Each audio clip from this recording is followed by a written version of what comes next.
അസ്സലാമു അലൈക്കും അങ്കിൾ. വഅലൈക്കും അസ്സലാം അബു. ഇന്ന് നിന്റെ ക്ലാസ് എങ്ങനെയുണ്ടായിരുന്നു? നന്നായിരുന്നു അങ്കിൾ. അങ്കിളിന്റെ ജോലിയൊക്കെ എങ്ങനെയുണ്ട്? കൊള്ളാമായിരുന്നു അബു. നീ നിന്റെ ഹോംവർക്ക് ഒക്കെ ചെയ്തു തീർത്തോ? അതെ അങ്കിൾ, സ്കൂളിൽ നിന്ന് വന്ന ഉടൻ തന്നെ ഞാൻ അതെല്ലാം ചെയ്തു തീർത്തു. Very good. ഇന്ന് കഥ കേൾക്കാൻ നീ റെഡിയാണോ? അതെ അങ്കിൾ.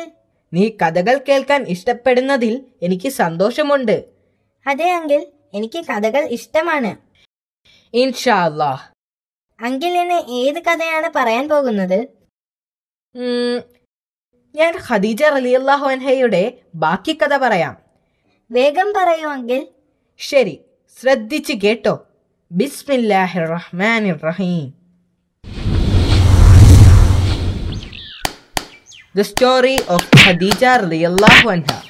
വിവിധ ഗോത്രങ്ങളിൽ നിന്നുള്ള പുരോഹിതന്മാർ പ്രവാചകന്റെ അനുയായികളെ പരസ്യമായി പീഡിപ്പിച്ചുകൊണ്ടിരുന്നു. അക്കാലത്ത് അബീസീനിയ ഭരിച്ചിരുന്നത് അൽ നജാഷി എന്ന പേരുള്ള ഒരു ക്രിസ്തീയ രാജാവായിരുന്നു. ഈ ഭരണാധികാരിയുടെ നീതി, സഹിഷ്ണുത, ആതിഥ്യം എന്നിവയെക്കുറിച്ച് പ്രവാചകൻ കേട്ടിരുന്നു. ജനങ്ങൾക്ക് പീഡനം സഹിക്കാവുന്നതിനപ്പുറമായപ്പോൾ അബീസീനയിലേക്ക് കുടിയേറാൻ പ്രവാചകൻ അവരോട് ഉപദേശിച്ചു.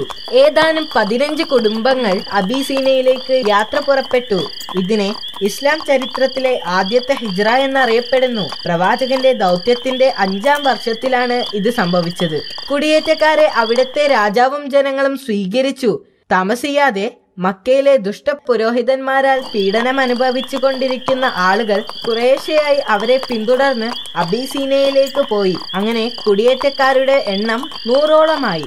ഇതറിഞ്ഞ് പുരോഹിതന്മാർ കോപാകുലരായി. കുടിയേറ്റക്കാരെ സമാധാനത്തോടെ ജീവിക്കാൻ അനുവദിക്കരുതെന്ന് അവർ തീരുമാനിച്ചു. അവർ ഉടൻ തന്നെ കുടിയേറ്റക്കാരെ തിരിച്ചയക്കണമെന്ന് പറഞ്ഞുകൊണ്ട് 2 ദൂതന്മാരെ രാജാവിന്റെ അടുത്തേക്ക് അയച്ചു. ദൂതന്മാർ രാജാവിനോട് കാര്യങ്ങൾ പറഞ്ഞപ്പോൾ രാജാവ് പാവപ്പെട്ട ആ അഭയാർത്ഥികളെ വിളിച്ചുകൂട്ടി അവർക്ക് എന്താണ് പറയാനുള്ളത് എന്ന് ചോദിച്ചു. അബൂ ത്വാലിബിന്റെ മകനും അലി റളിയല്ലാഹു അൻഹുവിന്റെ സഹോദരനുമായ ജാഫർ അഭയാർത്ഥികൾക്ക് വേണ്ടി സംസാരിച്ചു. ഓ പ്രഭോ, ഞങ്ങൾക്ക് അപരിഷ്കൃതമായ ഒരു ജീവിതമായിരുന്നു ഉണ്ടായിരുന്നത്. ഞങ്ങൾ വിഗ്രഹങ്ങളെ ആരാധിച്ചിരുന്നു. ഞങ്ങൾക്ക് കൃത്യമായ ഒരു നിയമമില്ലായിരുന്നു. അപ്പോഴാണ് അല്ലാഹു സുബ്ഹാനഹു തആല ഞങ്ങൾക്കിടയിലേക്ക് ഒരാളെ അയക്കപ്പെട്ടത്. അദ്ദേഹം പരിശുദ്ധനും സത്യസന്ധനുമായിരുന്നു. അല്ലാഹുവിനെ ആരാധിക്കാൻ അദ്ദേഹം ഞങ്ങളെ പഠിപ്പിച്ചു. മാത്രമല്ല വിഗ്രഹങ്ങളെ ആരാധിക്കുന്നതിൽ നിന്ന് ഞങ്ങളെ വിലക്കുകയും ചെയ്തു. സത്യം സംസാരിക്കാനും വിശ്വസ്തനായിരിക്കാനും അദ്ദേഹം ഞങ്ങളെ പഠിപ്പിച്ചു. ഞങ്ങൾ അദ്ദേഹത്തെ വിശ്വസിക്കുന്നു. അദ്ദേഹത്തിന്റെ ഉപദേശങ്ങൾ ഞങ്ങൾ സ്വീകരിക്കുകയും ചെയ്തു. പ്രവാചകന്റെ അനുയായികളെ അവർ പീഡിപ്പിക്കുകയും വീണ്ടും വിഗ്രഹങ്ങളെ ആരാധിക്കാൻ ഞങ്ങളെ നിർബന്ധിച്ചു കൊണ്ടിരിക്കുകയുമാണ്. അങ്ങ് അവരിൽ നിന്ന് ഞങ്ങളെ രക്ഷിക്കുമെന്ന് കരുതിയാണ് ഞങ്ങൾ അങ്ങയുടെ രാജ്യത്ത് വന്നത്. ഇത് കേട്ട് രാജാവ് ആ ദൂതന്മാരോട് സ്വന്തം രാജ്യത്തേക്ക് മടങ്ങിപ്പോവാനും മേലിൽ കുടിയേറ്റക്കാരുടെ കാര്യത്തിൽ ഇടപെടരുത് എന്നും ആവശ്യപ്പെട്ടു. പ്രവാചകന്റെ അനുയായികൾ അബീസീനയിലേക്ക് കുടിയേറിപ്പോയപ്പോൾ പ്രവാചകൻ അവിശ്വാസികൾക്കെതിരെ ശക്തമായി പ്രസംഗിച്ചു കൊണ്ടിരുന്നു. അവിശ്വാസികളിൽ ചിലർ അദ്ദേഹത്തെ പരിഹസിച്ചു. മറ്റു ചിലർ അദ്ദേഹത്തോട് തെളിവ് ആവശ്യപ്പെട്ടു. അപ്പോൾ പ്രവാചകൻ സ്വല്ലല്ലാഹു അലൈഹി വസല്ലമ പറഞ്ഞു, അള്ളാഹു എന്നെ അയച്ചത് അത്ഭുതങ്ങൾ കാണിക്കാനല്ല. അള്ളാഹു എന്നെ അയച്ചിരിക്കുന്നത് നിങ്ങൾക്ക് ധർമ്മോപദേശം നൽകാനാണ്. എന്നാൽ പുരോഹിതന്മാർ അദ്ദേഹത്തിന്റെ നിലപാടിനോട് യോജിച്ചില്ല. അവർക്ക് തെളിവ് ലഭിക്കുന്നതുവരെ അള്ളാഹുവിൽ വിശ്വസിക്കുകയില്ലെന്ന് പറഞ്ഞു. മുൻപുണ്ടായിരുന്ന പ്രവാചകന്മാരെ പോലെ എന്തുകൊണ്ടാണ് നിങ്ങൾക്ക് അത്ഭുതങ്ങൾ കാണിക്കാൻ കഴിയാത്തത്? സത്യനിഷേധികൾ അദ്ദേഹത്തോട് ചോദിച്ചു. കാരണം അത്ഭുതങ്ങൾ വിശ്വസിക്കാൻ അപര്യാപ്തമാണെന്ന് തെളിയിക്കപ്പെട്ടിട്ടുണ്ട്. പ്രവാചകൻ മറുപടി പറഞ്ഞു. അടയാളമായി നൂഹ് നബിയെ അയച്ചു. എന്നിട്ട് എന്ത് സംഭവിച്ചു? അതുപോലെ സമൂദ് ഗോത്രം ഇന്നെവിടെ? തെളിവ് കാണിക്കുന്നത് വരെ അവർ സ്വാലിഹ് നബിയെ വിശ്വസിച്ചില്ല. അപ്പോൾ അദ്ദേഹം വലിയൊരു പാറയിൽ നിന്നും ജീവനുള്ള ഒരു ഒട്ടകത്തെ വരുത്തി. അവരാവശ്യപ്പെട്ടത് അദ്ദേഹം ചെയ്തു. എന്നിട്ട് എന്ത് സംഭവിച്ചു? കോപാകുലനായ അവർ ആ ഒട്ടകത്തിന്റെ കാലുകൾ മുറിച്ചു. എന്നിട്ട് അവർ വീണ്ടും അദ്ദേഹത്തെ ധിക്കരിച്ചു. അടുത്ത ദിവസം അവരെല്ലാവരും മരണപ്പെട്ടു. ഖുർആനിൽ 17 സ്ഥലത്തും പ്രവാചകനോട് തെളിവ് ആവശ്യപ്പെട്ട് വെല്ലുവിളിക്കുന്നതായി പറയുന്നുണ്ട്. എന്നാൽ എല്ലാ സ്ഥലത്തും പ്രവാചകൻ ഒരേ മറുപടിയാണ് പറയുന്നത്. കുറച്ചു കഴിഞ്ഞ് പുരോഹിതന്മാർ വീണ്ടും അബൂ ത്വാലിബിനെ സമീപിച്ചു. തന്റെ മരുമകനെ ഉപേക്ഷിക്കാൻ അവർ അദ്ദേഹത്തോട് ആവശ്യപ്പെട്ടു.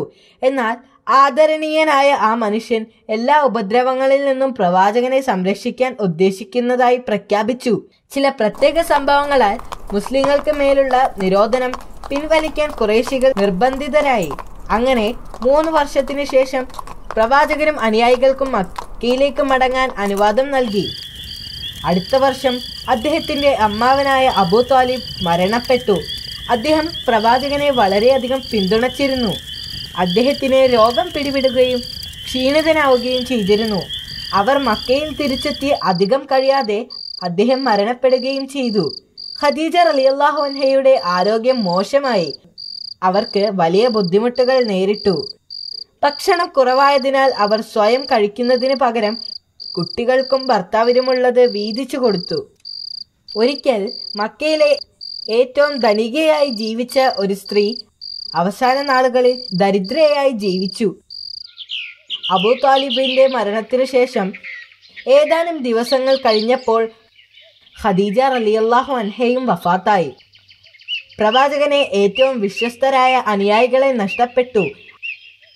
അദ്ദേഹത്തിന്റെ ഹൃദയം തകർന്നു. പ്രവാചകന് തന്റെ മനസ്സിനെ നിയന്ത്രിക്കാൻ സാധിച്ചില്ല. പ്രവാചകന്റെ മനസ്സിനെ നിയന്ത്രിക്കാൻ പ്രവാചകൻ വളരെയധികം കഷ്ടപ്പെട്ടു. ആ വർഷത്തെ അദ്ദേഹം ദുഃഖത്തിന്റെ വർഷമെന്ന് വിളിച്ചു. പ്രവാചകൻ ഖദീജ റളിയല്ലാഹു അൻഹയെ കുറിച്ച് സംസാരിക്കുമ്പോൾ അവരോട് വലിയ സ്നേഹവും ഇഷ്ടവും പ്രകടിപ്പിച്ചിരുന്നു.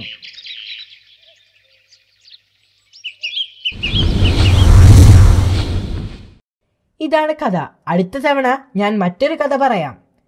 മാഷാ അല്ലാ, അത് നല്ലൊരു കഥയായിരുന്നു. നിനക്കത് ഇഷ്ടപ്പെട്ടതിൽ എനിക്ക് സന്തോഷമുണ്ട്. ഇതുപോലെ രസകരമായ ധാരാളം കഥകളുണ്ട്. അത് ഞാൻ പിന്നീട് പറയാം. എനിക്ക് പോകാനുള്ള സമയമായി. താങ്ക്സ്. മഅസ്സലാമ യൂസുഫ് അങ്കിൾ. മഅസ്സലാം. അള്ളാഹു നിന്നെ അനുഗ്രഹിക്കട്ടെ. മഅസ്സലാം Abu. Goodbye. Good bye.